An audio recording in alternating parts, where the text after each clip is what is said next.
Thank you so much for inviting me. Before I start, I would like to pay my respect and my condolences to the chopper crash where we lost very, very important people of our lives. I mean, I have cried 2 consecutive days because it's a major loss to the nation. And yes, I'm Dr. Neerja Singh, consultant psychologist, Dehradun, lecturer at the Doon University, and an enthusiastic citizen of my country. Very well said, Ariba. I'm very enthusiastic. Before I start, I would like to say a very important part that mental health is the first sign of either success or failure of a nation. The more healthier minds we breed, the healthier bodies we breed, the healthier societies, communities, and citizens we will have of a nation. Why am I emphasizing so much on mental health? Is because A, it's my forte. B, I have worked extensively with children with drug problems. You talk about youth for human rights. We talk about the youth. The youth are not just born youth. They're children, then they're adolescents, then they're youths, and then they're adulthood, and so on and so forth. Why are they our concern today? Because they are our future tomorrow. More importantly, they are our present today. We have to consider them at every point of our lives. The youth give us certain signals, symptoms where they are upset, they are depressed, they're anxious, they are agitated, they are irritable, and we do not notice them. And then we see them doing things we don't want to see them do. And then the whole family or the whole society lands up in problems. You talk about the narcotics trying to tab big our peddlers, drug peddlers, talking about raiding big centers.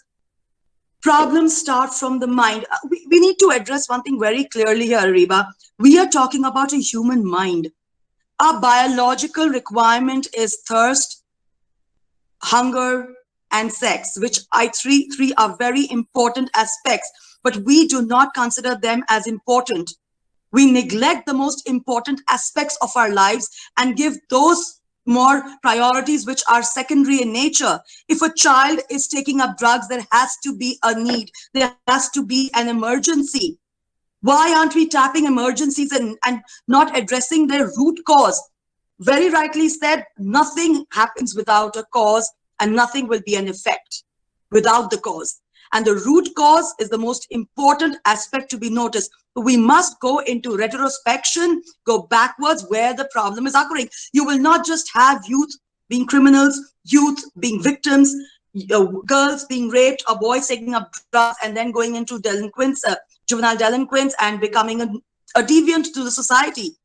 There has to be the parental factor, there has to be societal factor, there has to be educational factor, which is not letting them breathe. When everyone here spoke from the philanthropical aspect, from the constitutional aspect, from the defense point of view, from the anthropological aspect, but we are ignoring the psychological aspect.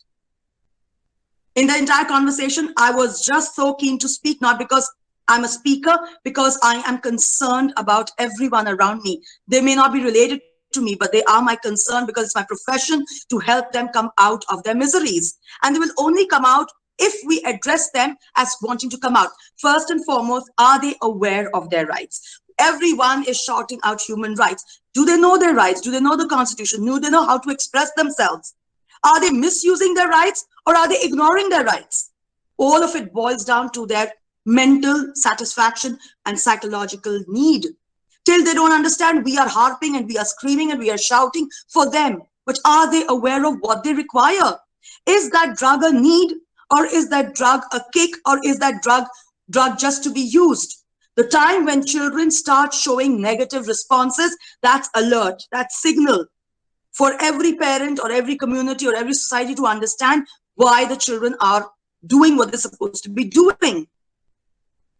I would like you all to interact with me and please stop me if you need to clarify anything.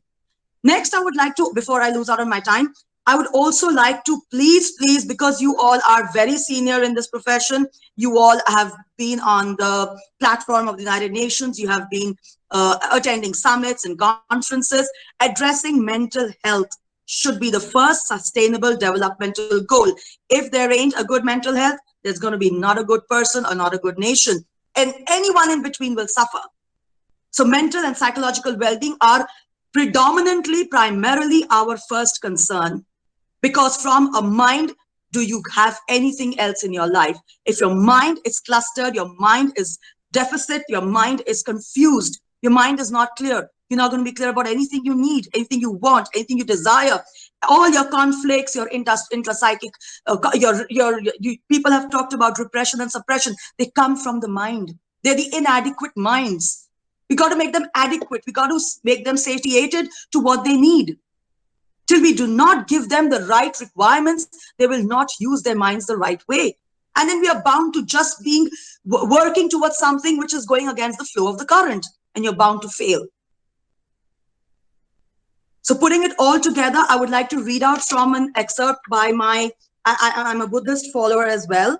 And I strongly believe in Nichiren Daishonen's belief of, the human revolution and spreading happiness, love, and compassion worldwide. Youth is the time to carefully forge and develop an unshakable self, as solid as Mount Fuji. Be patient and don't get caught in the negative trap of comparing yourself to others. So importantly said that the minute children compare, that's the time they're insecure, that's the time they're inferior, and that's the start of all problems. Thank you so much. Jai Hind sir. Jai Hind ma'am.